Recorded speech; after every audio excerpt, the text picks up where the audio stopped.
Rocambolesco inseguimento ieri sera lungo il Terraglio tra un'auto che non si è fermata all'alta dei carabinieri e una pattuglia dell'Arma impegnata in uno dei servizi di controllo del territorio intensificati in queste giornate di festa.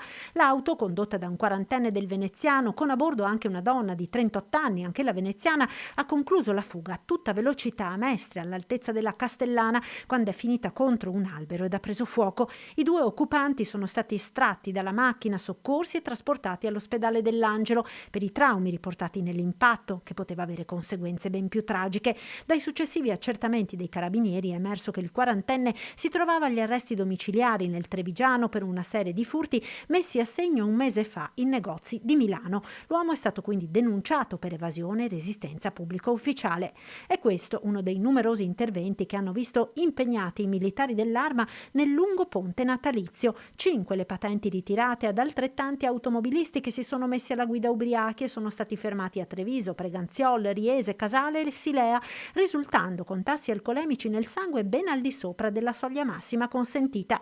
A Mogliano bloccato anche un 22enne che guidava senza patente ed aveva in auto un manganello, alcuni grammi di hashish ed una carta di credito rubata.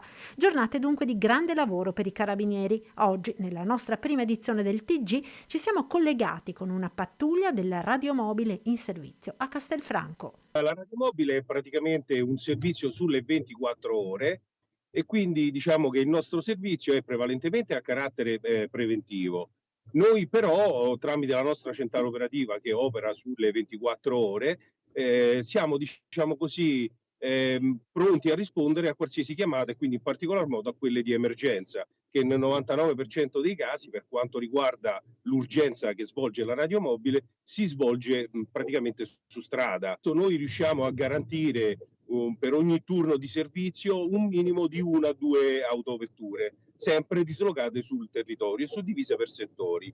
Come rinforzo, sempre da parte dell'Arma dei Carabinieri, abbiamo i servizi d'istituto messi a disposizione dai comandi stazione.